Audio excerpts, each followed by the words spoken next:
Hello, everyone. Welcome back to First Listen Media. Today we have a band from London, and they are called The Others Are Dead. Steve, what's up? Hey. How are you all doing today? Pretty good, pretty relaxed. It's a Sunday. Yeah, it's not bad. Fair enough. Hey, Sundays are always laid back days for a lot of us. So let's get started. Where did this band begin? What was that? Where did the band start? It started with the other guitarist, Mark Cairns, and I.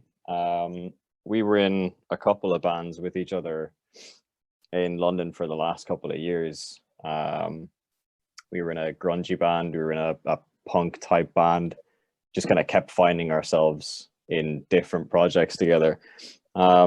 The bands were fun, but it wasn't exactly what either of us wanted to do specifically musically. So yeah, we decided we'd start our own thing together, try and find some people who were fun, who were cool, who were relaxed, who kind of liked the same vibe of music that we did. They found us.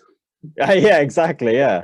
Eventually, Yeah. It took a really I long was time number to one. find you. Some lineups. Yeah. We had so we had our bassist first, Ash Hawkins, which just every time I say his full name out loud, I don't know about you guys, he's got such a cool name. It's his actual name, Ash Hawkins. That's great. But yeah, we knew him from being in other bands with him. So that was an obvious one. He's really nice, really chilled, a really good bassist as well too. Surprisingly good, because he comes from a punk background, so you expect him to be all like sloppy and stuff, but he's not. He's and then yeah, slowly but surely we found Kat, found you first, and then Yosef came along later.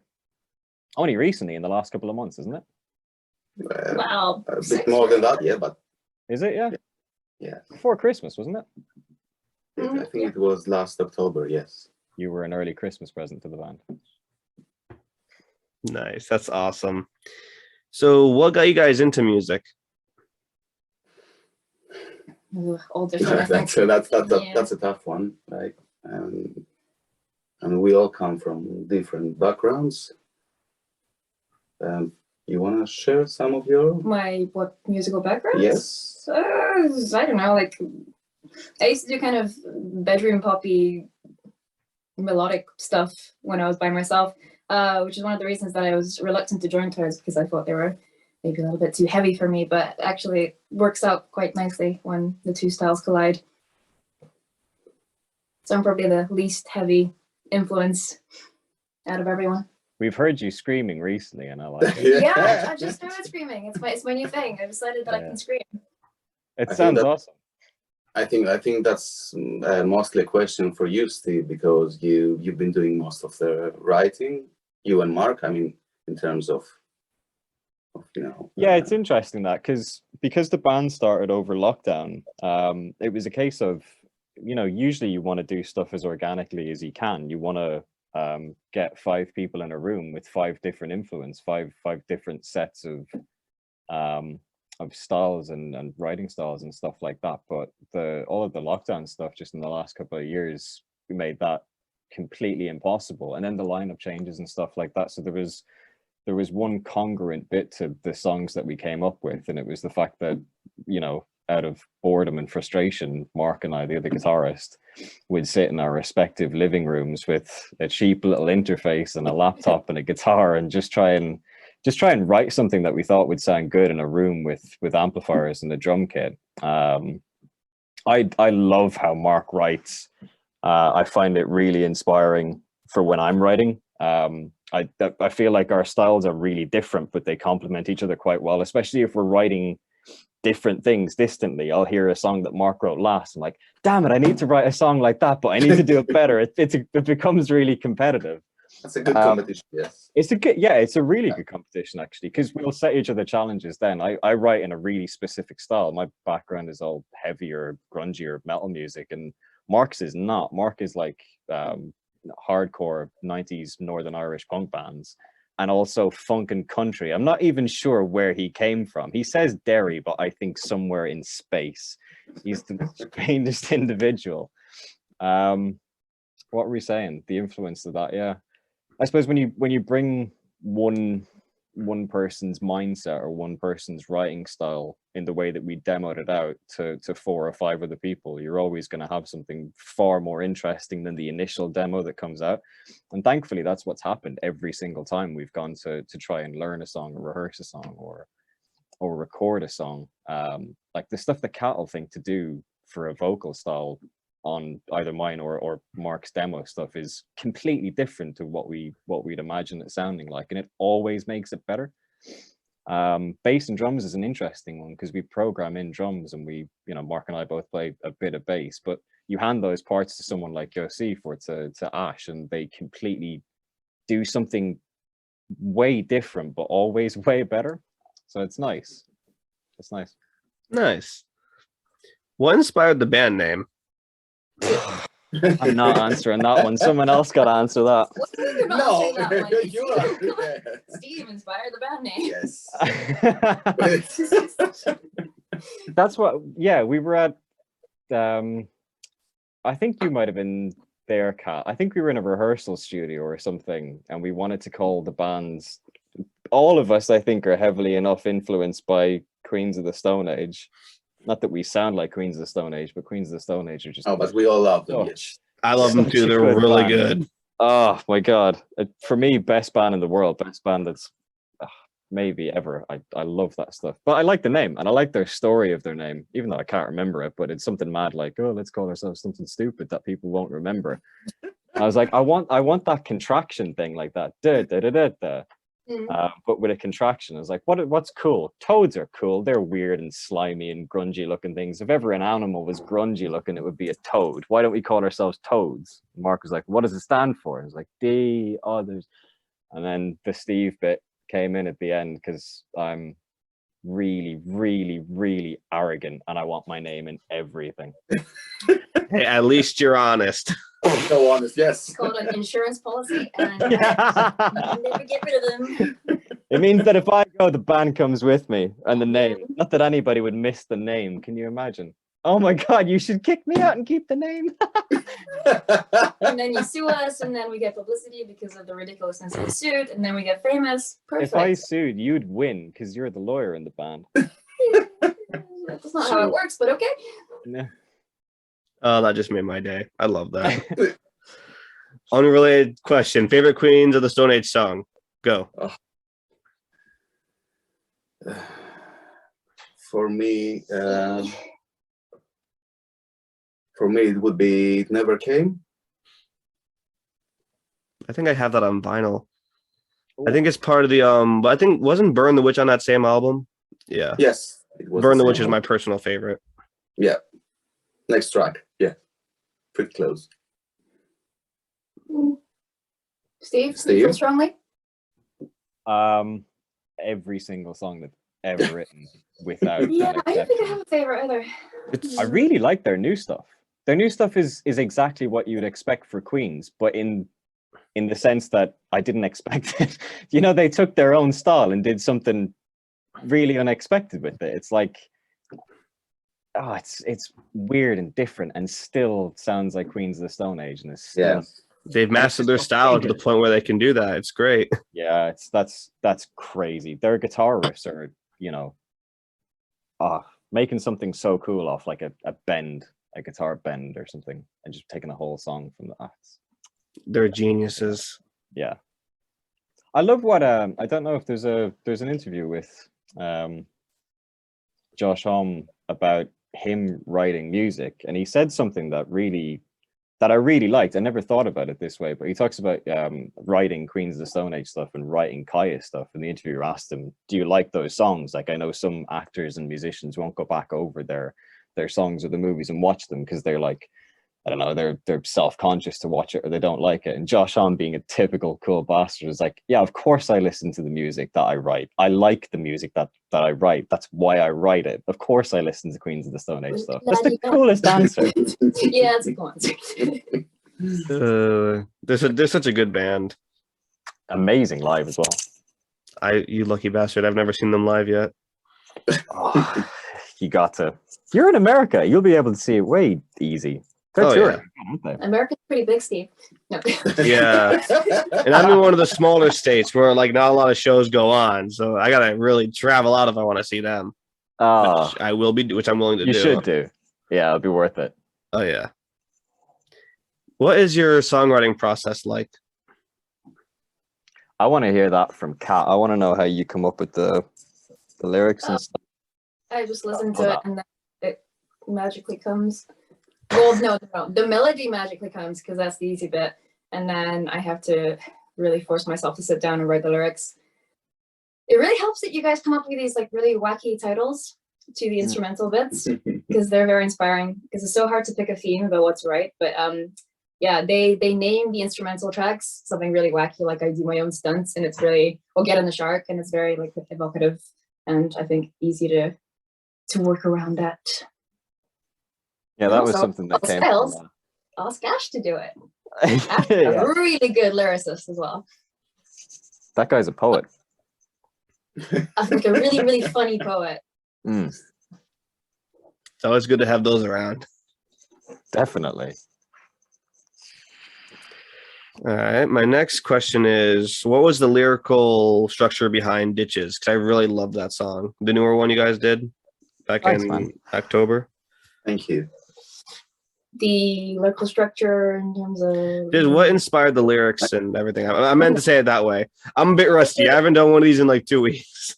No, you You're good. phrased the question in a really cool way. But it just went over my head. What's it about? It's like maybe like a little bit autobiographical. I hate to say it, but yeah. It's kind of like that weird, slightly self-deprecating, self-loathing, hungover feeling when you kind of doubt yourself and you take a walk in a weird, scenic, natural place and you start questioning everything that happened the night before and that sort of thing, I guess. That's happened to me so many times. Yeah. For some reason, when I saw the title "Ditches," that's what I thought because I have a tendency to take these sort of get a little bit out of town and take a long walk and contemplate my existence the night after a particularly heavy night. Yeah, so that's what it was for me. Go for a swim in a canal. Yeah, that's the thing. But that was during the drunken period, so not exactly.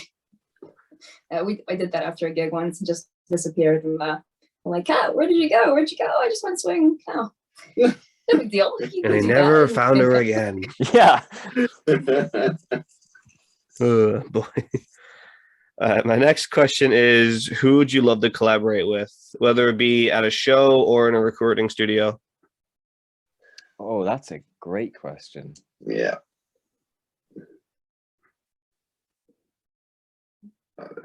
Has so many answers too. I mean, I feel like Mark would say Adele, but just Adele. anyway. Mark would say Trent Reznor. I would say Trent Reznor too. Yeah. Yeah, would really be into that. It's kind of intimidating though, don't you think? It is intimidating. I think I'll pick something more left field, like Aqua or something stupid like that. It's more because it will create musical fusion and it wouldn't be, I wouldn't feel as self-conscious, and that's just my take. Not There's ABBA. so many answers for that. Too many harmonies. Yes, exactly. I mean, depending on what the end result is and what you want to achieve, so many answers, so many possibilities there. I think because each of us personally, all the individuals in the band, have such a weird style and a weird way of getting to the music that we write. All of us would probably say something different. Like I said, Trent Reznor for Mark. That might not be true. I think Mark might say like Julian Casablancas or something like that, maybe. For me, I'd love to be a fly on the wall when Trent Reznor is just coming up with ideas and going through mental anguish and pulling out these incredible songs from it. I'd also love to be a fly on the wall when Hans Zimmer is doing some composition. I'd be a footrest for Hans Zimmer if I got to be in the room when he was coming up with some of his I would ideas. love a movie, like collaborating with someone who does something different, like movie soundtrack person. Be cool, wouldn't it? That's But for cool. the band, like there's loads of contemporary bands that we've, you know, either played with and come across that would be really cool to do collaborative stuff with. There's a band over here that I really like called Calva Louise. I've seen them a couple of times. They're Yeah, I've heard. fucking good, so good, and their style is amazing. It's like rock. It's kind of like the Prodigy, if you know the Prodigy. I'm sure you do. But it's kind of got that style to it. We should ask if we can write a song with the Soap Girls next time they're around. True. Yeah. Sure. Yeah, that'll be a fun process. Cool. I mean, we all come from different backgrounds, so you know, each one of us would have a different answer to that. Like, I would have someone else that I would want to collaborate with. Kat have someone else. I know, that's why you asked the question. So say what you want. Yes, but I mean, yeah, I would love to work with George Martin, but that's not gonna happen. George Martin. You never know, man. You never know. Like, I mean, what he did with the Beatles, I would like to do that too. I mean, ideally, you know. Yeah. I totally get that. My next question is, what is the best advice you could give to your listeners and fellow musicians? But we're not qualified to do that. Advice to our listeners: listen to the songs more if you like them, because that's really helpful for us. Make multiple accounts and follow us. Yeah. Create multiple Spotify accounts, and if you really Follow us like on a song, Instagram, turn the please. volume down and put it on repeat all day. That really helps us. I know it's like bad for like electricity bills and stuff like that. But I've done that for other bands, so I will do it for you guys too. Oh, you're a Thank legend. you. When I'm at work, I put my phone in like sleep mode, but I always have like songs going on 0 volume in the background just to help them like get those listens. Do you know what? I've been thinking about recently, and it's not advice. It's just something that I've been thinking of as a fan of music. I think this is probably obvious to loads of people, but it occurred to me. I was at a gig yesterday, and it occurred to me again. It's so expensive to make music. So expensive to make music, and it's so hard once you've made that music, once you've put up that cost to get to like, because it's expensive to promote it as well too. So to get it out there to the point where people listen to it and people want to come to the shows and have fun with the bands on stage and stuff like that. Most of the bands that are doing this aren't in it for selling millions of records, because they know that that's not really possible anymore. They just want to do it so people who like their music and stuff like that will show up to their gigs. One of the most important things that I think I can do as a fan of music is, if I go see a band and they've got a t-shirt, go buy it. If they don't have a t-shirt at the gig, go onto their website and find I've done it. the EP or something. Hey. Oh, dude, yeah. And it's Actually, you can't really see it, but I have a wall over there in my den where it's just a bunch of framed signed band posters and shit from shows I've went to. Some from DI Records, like Sun Singer, and some other stuff from groups I've seen, groups I hear. Like, I'm always about supporting bands. See, that's awesome. And it's you know, I'll say this for my own part, not for anybody else, but it's something that I often forget to do. I forget that even, you know, mid-tier bands who seem like they're doing well because they're on big world tours or European or American tours or something like that, they look like they're doing well because they should be, because the production is big. Yeah. But they never are. And especially now, different to what it was 10, 20, 30, 40 years ago, I think it's so much more important for the fans of music like me to own and participate in the music scene and the music industry in a way that we haven't really we didn't have to be conscious of it before, that you yourself had to support these bands, because it's not like Metallica anymore. It's not like, you know, the big label days where those bands got millions and millions every time that they recorded an album. It just doesn't work like that anymore. And that's not necessarily better or worse. There's advantages. There's huge upsides to the the barrier to entry for music being so low. Like, you can do it in your bedroom now. That's great. But the payoff is then that you've really got to engage people who like the music, who listen to it, to help you make it again. What was your original question? Was advice to bands, was it, or musicians? No, I think advice to the listeners. It was to both listeners and the ones who make the music, like the bands and the audience. Oh, well, in the same vein to the bands, then, if you don't have a t-shirt, you're hanging yourself out to dry. Like, Mm-hmm. do I love something. the way we only just got a t-shirt like a couple of weeks ago, but we're Hey. already like, Yeah, I know, right? Half of my wardrobe is like underground band t-shirts. I shit you not. Awesome.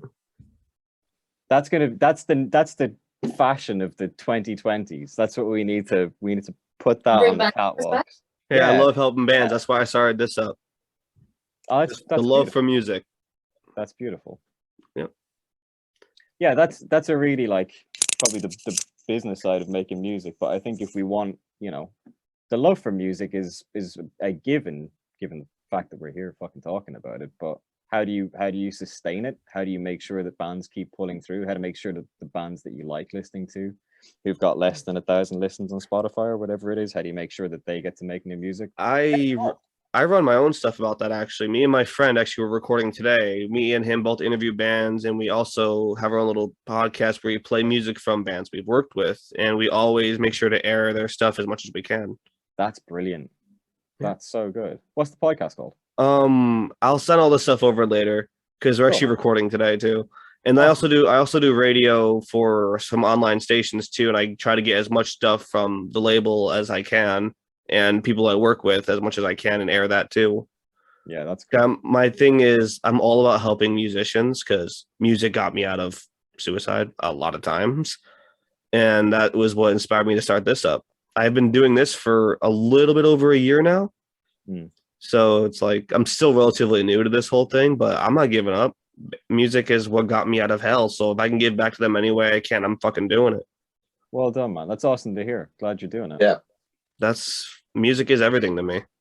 So Sweet. I love that. yep. If I can find an underground band who I want to help or who wants help, I'm doing it. I don't give a fuck what genre you're in. If your heart's in it, hit me up.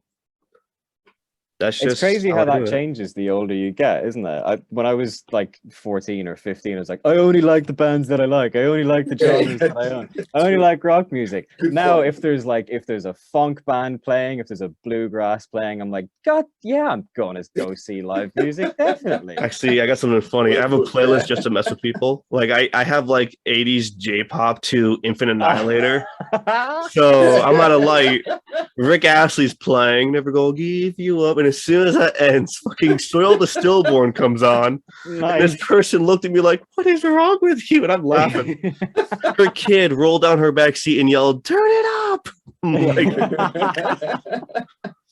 oh, that was good times. That happened actually earlier this week when I was coming home from work. But yeah, it's so much fun seeing the reactions of people. Like I have a playlist just to mess with people when I'm at red lights. It's the funniest shit ever. My next question is, what is next for your band?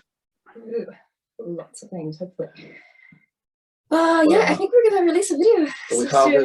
We have a video in the making, which is due to release. Who knows? If we're lucky, maybe within the next month. Yes, Yeah. within the next month. Finally, And where cats can fly. we have Ironically, the delay to that video is we're waiting for a cat to be scheduled. Yeah. Like we're Yeah. trying to get a call time for a cat. Suffered a minor accident and couldn't act, and we were quite nice, and we decided to be, we shouldn't recast the role. We should use the original cat. We should wait for the cat to recover, and that's why. So we're having schedule conflicts with a cat. Yeah. And the cat's so chunky, by the way, for the cat lover. I got two. I'll go grab one. Hold up. Oh yeah. Oh boy. So yeah, the video is one thing, and then we have recorded a couple new singles, and we're aiming to release one of them hopefully next month. Yeah. It's a very springy / summery song, so hopefully. Nice. I'll make sure to play that in July when I do my summer release stuff. Yes, please. Awesome. And yes, we're aiming to release the second like in probably the end of summer. Is that a plan? Yeah, Yeah, I think one early video, autumn kind of time. 2 times new singles coming up. And we have a few gigs lined up. So Yeah, still sticking to London. Yeah. Think we're gonna try and move out of our comfort zone towards the end of the year and start doing like slightly ideally, further away gigs. yes. Ideally, we would like to, book ourselves in a festival. Like that would be great. We Yeah, got some good And- festivals here, so Yeah, and Yeah, these you're are gonna pretty. be Yes. our first releases with VI, so we're looking forward to seeing how that's gonna differ because all the other previous ones were purely on our own, slightly inept, oh my god, what are we doing kind of releases. But now we've got the support of VI, so that should be a fresh experience for us. Yeah. First releases as part of a label. DI Record is great. I love working with them. They're such amazing people, and Dakota is great. Mm. How did you find DI Records actually? They found us, right? Yes. Yeah. And yeah, they did indeed. Oh no, I do think we sent them the stuff. We sent them, was it Ditches or Captain Fly? I think it might have been Cats Can Fly. It just during the I love kind of that name promotion already. spell. Yeah. As a cat owner, I love that name already. Yeah. It's true. It's a true thing. Cats It is. at a certain height. Yes, playing the Yeah, everybody.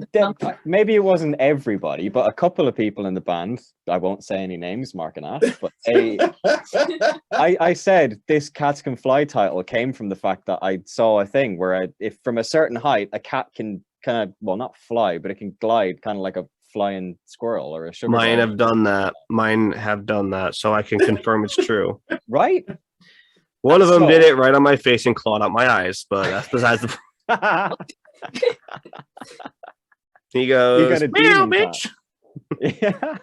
So we were in the studio recording this song, and they're like, "No, it's not true. You made that up. They can't." Because I was really specific. It's like, oh, it's like from a 7-story building or something like that, they can glide down. But if it's lower, they don't have time to like flap their weird little skin folds out. And if it's higher, then it's gravity, so it doesn't really work. I mean, they always land on their feet, so you know it's something. Well, yeah, whether or not they land alive is a different story. But in this circumstance, it's certainly true because they can. And the day that we were recording it, there was a story in British newspapers about a cat that had fallen out like an 8th floor balcony. Yeah, it was Glided to crazy. Like safety. the first day of recording Perfect. top news like recommended on every phone was about this. It was so spooky. It was perfect. And that's when we knew that had to be the song for which we recorded our first Coincidence? I think not. Yeah, exactly. My final, actually, speaking of DI, like they actually found me. So when you said they found you for a second, I'm like, I can relate to that.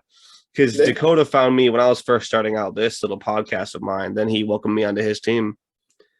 So I've been in touch with him for maybe a little bit less than a year. But Okay. yeah, it's been great.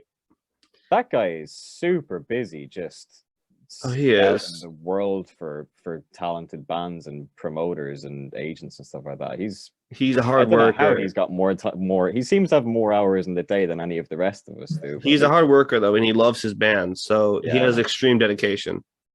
No, it's cool to see. It really is. My final question and my personal favorite is: do you have any questions for me? What's your So cat's what's- name? Yeah. I have two. One's called Midnight, and one's called Luna. They're I got them when they were 3-week-old kittens. Oh, They were so Luna's a tiny. great name for a cat. I call him Midnight because he keeps me up past that time, and he's a little asshole sometimes. But they're good cats.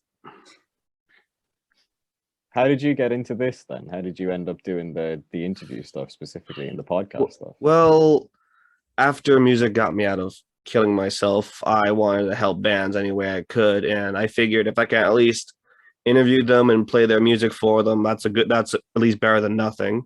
So I just started asking around, and mind you, I have never done anything like this in my life prior. So I literally went into this blind. My first one, I felt so bad because I cut the guy off a few times. I'm like, shit. But he was really good about it. And he was actually in a band I've been a fan of since I started college. So that was really cool. That's cool. Arrival of Autumn is a Canadian metal band. But yeah, I've had some pretty cool guests and lucky as hell to work with them. my goal is to keep doing this until I croak, basically, like a toad. Oh. But, Yeah. but yeah. And then Dakota found me a little while later on a Facebook page I was advertising my stuff on to help me get more bands to work with, because I want to help everyone. I want to work with everyone I can. I got like 8 bands that day plus Dakota, and I'm like, this guy seems pretty chill. And then I'm like, oh shit, he owns a label? I just went from there. And he and I have been in close contact ever since. Nice. Is there any things that you had to learn to be a good interviewer? I literally just Googled good questions to ask, and it just rolled from there. Yeah. I never had a mentor. I just went into this fully blind, like, this is going to be fun. And here I am a year later. That's awesome, man. Oh, Well yeah. done. I love it. It's so much fun. You meet so many cool people doing this. Actually, there's one band in my town, well, not my town, but in my state, I got to work with, and I'm driving home from work Monday. I see some guy doing this to me. I'm like, okay. I look at his head. I'm like, oh, fuck, that's right. Your band sticker's on the back of my car. And he noticed it. He noticed it. And I'm like, hey, buddy, how you doing? But yeah, the people I work with, I am grateful for every single one of them, because their music has a place in everyone's heart. Music helps people. I don't think a lot of people, some people don't realize that. Mm. The boomers, but it's like Hey, boomers have good music. Come some, but they don't. Some don't understand lyrical power as well, because lyrics can help people get out of killing themselves a lot, which some people, family related, don't get. But music is strength. Music is healing, and music can help a lot of us. And that's why I wanted to get into this. I wanted to help the people who basically helped me. There's one band I really want to work with, because they're the ones who inspired me to do this, and I still have yet to work with them. But I hope it works out. I'm sure it will, man. So, Yep. Any other questions for me? yeah, who would be your ideal interviewee? Like, Mm. who would you like to? The band Currents. Yeah. Because they're the ones who got me into this. Okay. They're the one band I really, really want to work with. Cool. Which one of their So you did- songs would you recommend? Shattered. That's the one that saved me. on. Send it to us, man. Yep. I'll send it to the group chat. Sweet. All right. Yeah, this has been so much fun. Thank you guys. This has been a Thank blast. you. You. Really cool hanging out, man. Honestly, yeah, this has been so much fun for me. And what I'll Yeah. do is I'll get all the stuff I need to edit this from the band folder. You guys are in the Google Drive band folder, right? All your stuff is in there already? I think it might be. All right, Yeah. good. I'm actually might release this today or tomorrow. So I'm probably going to get to work on that right away. Wow, you were fast. Hey. Well, I haven't posted in 2 weeks because I usually do weekly, but I've been so busy with my new job trying to adjust that I've had no time to do any of this, because I've been trying to stay on track of that, because I just started a little while ago. What are you doing? I do I work for an aerospace manufacturing company. Holy shit, dude. I make Oh. parts for Cool. I make parts from anything from aluminums to stainless steel. I haven't worked with titanium yet, but I hopefully will be soon. But it's a really complex field, but it's really cool. That's Yeah. like I blast metal and I work with metal. I work with bands. It's like it works out. That's very nice. You know, my friend, he goes, I was telling him, I work with a new metal today. He goes, oh, what band? I'm like, see, I wish that was the case. Because it's like I work with a lot of metal artists as well. So he goes, oh, wait, you mean the job? I'm like, yeah. It's still funny as fuck. But it's a great company, though. I just started like a month ago. But it's a nice company, and I'm not complaining. It's took me man, 2 it's all coming up years. slack. Took me almost 3 years to find this because of COVID. Yeah. Because I Yeah. graduated for it right before the pandemic hit, and I'm like, fuck you. But hey, Man. better find something late than never. Yeah, of course. Yep. Some All right. badass truck. Cool. Yeah, for real. All right, well, I'm probably going to end this because it's going to kick us out anyway due to time running out. So, yep, I'm going to wrap this up here. Thank you guys so much. Everyone listening to this has been The Others Are Dead Steve, or Toads for short. Give them a listen, give them a follow, and I'll be playing their stuff on my radio show as soon as possible, and you'll have a great rest of your evening. Thank you so much for having us. Thank Cheers. you guys for being here. Appreciate it, man.